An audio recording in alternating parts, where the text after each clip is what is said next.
On open exchange, a bit of corporate activity news. RCL Foods are going to acquire 2 operating units of TSB Sugar for R4 billion. The amount will be paid through the issuance of 230 million RCL shares at R17.32 each. Joining us on the line now for more is Miles Daly, who is CEO of RCL Foods, talking to us from Durban. Good morning to you, Miles. How important is this deal to you? How does it change your company? Morning, David. And yes, it's a very important deal for us. As you know, our ambition for RCL Foods is to create a diversified food business of scale with compelling consumer brands in sub-Saharan Africa. And clearly a deal of this nature is a significant step in that direction. In terms of changing the business, part of what we're trying to do is diversify our revenue stream. And so getting into a quality cash generative business is another important step in that regard. Looking at the price there, how does that number, because a number is a piece of string until you compare it to the other numbers, R4 billion was the one I read out. How does that compare to your other numbers in the company? So we're looking at the scale of this deal in comparison to what you're doing already.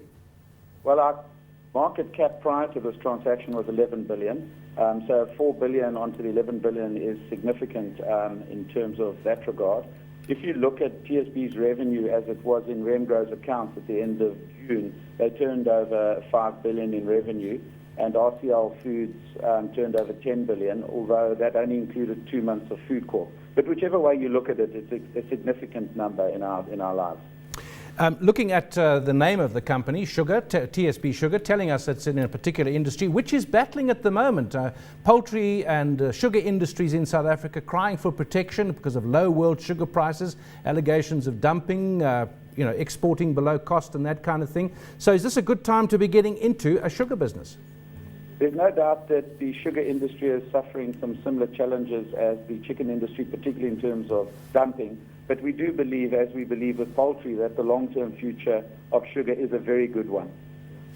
Okay, and then looking at the empowerment aspect, it caught my eye that Matthew Sposa, the former Treasurer General of the ANC and still a member of the Executive Committee there, he's one of the players in this who has an interest in that company. So is there an empowerment aspect to this? Yes, there's in fact 2 empowerment aspects. The first is TSB will already a long way down the track of concluding a BEE transaction with Dr. Posa as a strategic partner. He sits on the TSB board and has been very instrumental in assisting them with their strategic initiatives over the past few years.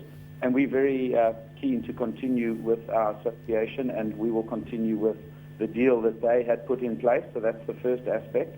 The second aspect is the RCL Foods existing BEE scheme has not performed well given what's happened to the RCL share price. And so we've agreed to redo that scheme, and we will continue with the same partners and our employees. And I think it's important to note that overall, including the TSB transaction, the single biggest beneficiaries of our BEE deal are in fact our employees. So of the odds 7.7% that will be allocated to this transaction, 5% or 65% of the total is in fact for not only the existing employees of RCL, but future employees. So that includes Food Corp and TSB.